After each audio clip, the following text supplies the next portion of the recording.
Welcome back to Dr. Josefina's Way, and I'm Laura Guttridge.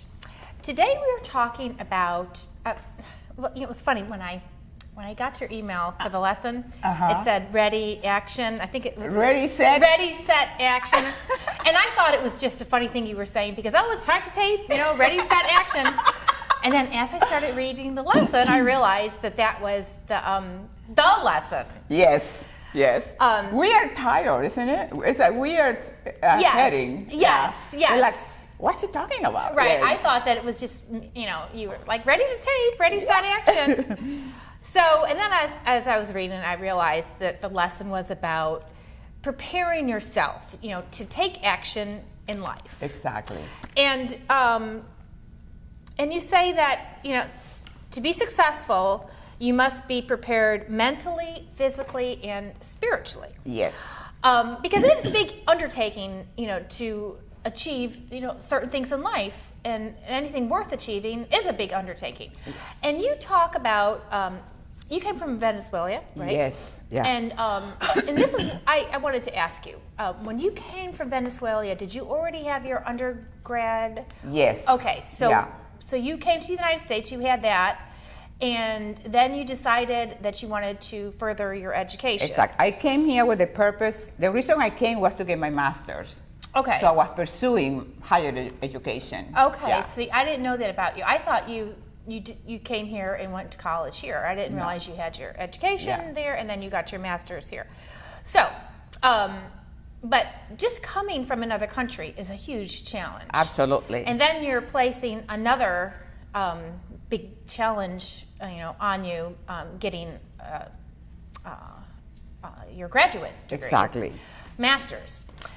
So you talk about you were in the grass, in the field, and looking up at the stars. And that's where you got your sort of a spiritual motivation, right? Yes. Yes. And you just had made it, up in your mind that you were going to make this happen, and you made your list in your mind probably of, the things that you need to do. Exactly. And one of them was contacting your professor? The Minister of Education. Minister of Education. Yes, yeah. 5 a.m. You read the lesson. I did read the lesson. 5 a.m. And then he was like, I'm busy right now. Come back. I think he was testing you to see how determined you really were. So what happened when you went back? Well, it's just what happened here today. In my life, the sense of perseverance is very strong. So when he said to me, you'll come back tomorrow, I don't have time today, that gave me more strength to the next day at 5 o'clock in the morning to be in his office until he granted me the interview. So I can qualify, I wasn't qualifying, I was determined I was gonna get my financial aid to come here. So, and that is that preparedness, that sense of readiness, that sense of that when you had that combination, that mentally that's what you want. And then spiritually, that there is no other way for you. For me, there was no other choice. It was no second plan B. Because that's why you came here. Exactly. So you were alone. Yes. No English. You. I didn't know anybody. I didn't speak English. They make you to take English. They're part of, coming to this country. But how can you learn English in a Latin country? You come out and then everybody's speaking Spanish. So I really got into it here because I had only 6 months. In 6 months, you needed to learn the language so you can start going to school. Then they can justify sending you financial aid. Oh, gee, so that's another huge obstacle. Yes. Because, when we're, kids can pick up a language easy, but as an adult, I mean, it's very, very difficult. Absolutely. I mean, I tried, in high school, I took Spanish, and that's supposedly one of the easier ones to pick up on. But Yeah. And that's what, in the lesson, I talk about that sense of perseverance. Yes. That when you want something so badly, nobody can stop you. It's just something strong, powerful. You become like a monomaniac. That's right. You don't see to the right, you don't see to the left, you just go straight. And, that's what it takes sometimes. And it worked, and you got your master's degree. Absolutely. And then you were doing working in the college, right? Yes, yeah. And did you enjoy that? thank God I enjoy everything I've done so far in my life. I can tell you that I have never done anything that I feel like, oh my God, you know, nothing. Because I guess that's your mental attitude. When I was preparing to come here, my job was working in a library, doing the 3x5 cards, like these 3x5 cards. And what I did was to put the name of the book and then file this in the file, you know, a file thing. And then, of course, I'm a people person. So that was for me like, oh, wow, you know, like doing this all day long. But what got me going and motivated and enthusiastic about that was, this is what I need to do so I can get my financial aid, so I can go to the United States, so I can go to school, so I can get my master's. So you have in front of you the reason why I'm doing this. So if I have the reason why I'm doing this, then this looks great. Right. Because I'm not looking at this, I'm looking at that, my final result. Yes, your eye on the prize. Absolutely. It's so fascinating. And that's why my life is so beautiful. Praise the Lord. Well, you know, and that's the thing, you know, we have to, we all have that attitude. You know, no one, the people that want the self, what is it what's I'm looking to say? Gratification? Yeah, like the instant gratification. I mean, it's never instant. It doesn't build character. No. You can cheat. I remember when I was in Boston, Laura, I don't remember what year was it, but Rosie Ruiz, it was the Boston Marathon, and this woman, her name is Rosie Ruiz, and then she jumped before almost 5 miles before the finish line. And then she jumped in and everybody thought, oh my God, she won the marathon. But nobody could. Oh, she cheated? Yes, she cheated. But then they started looking and they thought, where was she? Because they didn't see her in the, you know, with all the runners, because she jumped 5 miles before. So what happened? Except that's what her name is, Rosie Ruiz, and I never forgot her name because of cheating. So when you cheat, yes, you don't build character, and you think you're cheating other people, the truth always comes out. It does. You know, so why, I mean, I don't get it. You know, do your work. Exactly. It's nothing like doing your work, like the sweat and the suffering. And how can they even enjoy the win knowing they cheated? Absolutely. Even if she were to get away with it. It reminds me of that in the Olympics, remember the ice skater, Nancy Kerrigan? Oh my gosh. Somebody came out of the corner with a baseball bat and whacked, you know. And whacked it. And they all get caught usually. Exactly. It never usually works out for them. Exactly. There's nothing like hard work and, you know, earning things for your own effort, your own effort. It makes it worth it. Absolutely. When you can, you know, look back at the struggle, you know, it took to get your goals accomplished. Absolutely. And as a human being, your character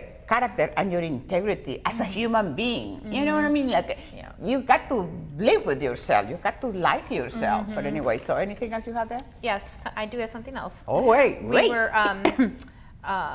talking about the inner voice. Yes. In, you know, past lessons, and you know, and the inner voice is always something that's very important, and it's important in this too. Absolutely. Because it's your inner voice that was probably telling you, oh, you know, this is going to be, you know, this is a stepping stone, you know, your library card thing. Exactly. And then, you know, learning the language, you know, the inner voice was probably telling you, you know, you need to stick to it. And my inner voice was the one who said to me, talk to the Minister of Education. That I didn't have that idea on my own. I heard that thing, the Minister of Education, oh, okay. And then the benefit with me is that I hear that and I obey. I don't second guess it. Yes, a lot of people, I think they hear their inner voice, but they ignore it. Yes. Or they keep, even if they keep hearing it, they keep ignoring it. Exactly, and they get in trouble. Yes, and the inner voice is actually a very strange concept, because it's really ourselves. Yes. You know, our subconscious telling us that this is really what we want for ourselves. Exactly. Even if you don't realize that you want it. Exactly. So that's absolutely right. The inner voice thing has always kind of fascinated me a little bit. Yes. Let's see. The naysayers. Oh boy. I'm talking about naysayer. How many minutes do we have, Robert? 3 minutes. Oh, okay. So you can go ahead with the naysayer. Well, you know, everyone has them. There's always going to be people Not in your me. life. Well, you know, that's because I don't have friends. you get them out of your life. But you know Yeah, I'm people. just kidding. I mean, even Yeah, ones that I'm kidding. I know, but even the ones that don't say it, sometimes they're thinking it. Yes. And I think they're just people that don't think that they can accomplish things, so they don't want you to accomplish things. Absolutely. Yeah. And what a miserable life. Don't you think? Well, they always told, Bobby, a couple people, oh, don't bother going to law school. There's too many lawyers. Uh-huh. You won't have any work. Yeah, there you go. So he didn't listen to them. Of and course. we don't need to, Yeah, and they probably told you, oh, don't bother going to the United States. There's nothing for you there. Well, I remember when we started doing the show, when I started, before I met you, which was not too long before, people will write to me saying, what are you doing a TV show? Your accent. You have an accent. I don't understand your accent. And you know what I did? Because when the naysayers come into my life, I get better. Mm-hmm. I purchased a accent reduction course, and I would practice and practice and practice to the point that my girls, they were small, and they would come home and say, Mom, what are you doing? I said, I'm trying to make my accent better. I don't want you to talk like a white girl. They like their mommy's accent. That's what they're used to. Exactly. But see what happens if you listen to the naysayers, then you lose your own identity. Mm-hmm. You don't do what you love to do. Mm-hmm. You limit yourself. Naysayers, get away from me. That's right. And your accent is perfect. I mean, people, I totally understand everything. And people think they're sexy. It's sexy. It is. An accent is definitely sexy. Oh boy, I'm getting hot in here. Sexy accents. Okay, so we got a minute, baby girl. So I guess, the bottom line is, you got to listen to your inner voice. It's very important, and make that connection spiritually. And what were the other ones? Persistence. Persistence. You got to be persistent, because nothing's ever handed to anybody. No. And it's a struggle, and you have to to keep on track. And being persistent and consistent, we have to you do the wow and I do the pow. Okay. Okay. Pow! Wow.